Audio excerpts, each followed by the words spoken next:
নমস্কার বন্ধু, আমি দেবমাল্য ঘোষ। আজ আমি এবং আমার সহযোদ্ধা পাতঞ্জল চক্রবর্তী আমরা কলকাতা উচ্চ আদালতে আজ এসেছি। আপনারা দেখতে পাচ্ছেন পিছনে কলকাতা উচ্চ আদালত এবং এখানে আমাদের বিপ্লবী মাস্টারদা সূর্য সেনের একটি বিগ্রহ মূর্তি রয়েছে। আমরা দাঁড়িয়ে আছি এখানে। তো আজকে কেসের যে বিষয়বস্তু আপনাদের একটু আপডেট আমরা দিচ্ছি।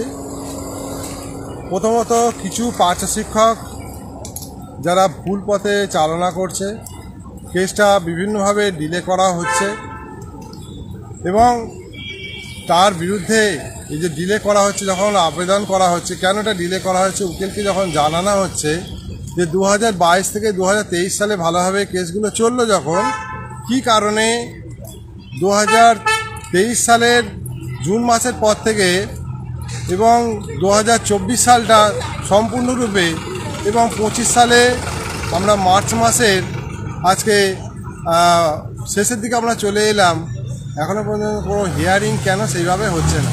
কেসগুলো কী পজিশানে পড়ে আছে? আমি এবং পাতঞ্জল বাবু দীর্ঘক্ষণ ছোটাছুটি করলাম, করে বিভিন্ন দপ্তরে আমরা ছুটলাম।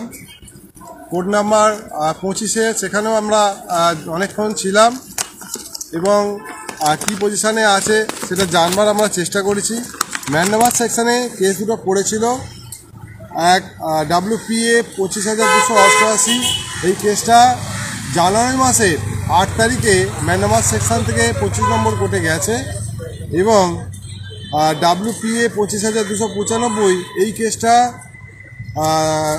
10ই জানুয়ারি 2025 সালে ম্যান্ডামার সেকশান থেকে 25 নম্বর কোর্টে গেছে। তো আজ 2024-এ আমাদের উকিল মাননীয় গোলাম মহিউদ্দিন বাবু এই কেসটাকে মেনশান করবার জন্য এখানে আবেদন করেছিল 18 তারিখে, 18ই এপ্রিল, 18ই মার্চ 2025। তো আজকে মেনশান হয়নি, কারণ আজকে আমাদের যে হরিশচন্দ্র টন্ডন জাস্টিস, উনি এখান থেকে উড়িষ্যার আদালতে প্রধান বিচারপতি হয়ে উনি বদলি হয়ে যাচ্ছেন, চলে যাচ্ছে। আর ওই মাননীয় জাস্টিস হরিশচন্দ্রবাবুর যে ফেয়ারওয়েল হচ্ছে, সেই জন্য সমস্ত জজ সাহেবরা প্রায় দ্বিতীয় অর্ধে আর শুনানি করেনি। এই মতো অবস্থায় আমরা অনেকটাই ছোটাছুটি করে চেষ্টা করছি যে কীভাবে কেসটাকে হিয়ারিং করিয়ে মোটামুটি ভালো জায়গায় আনা যায়।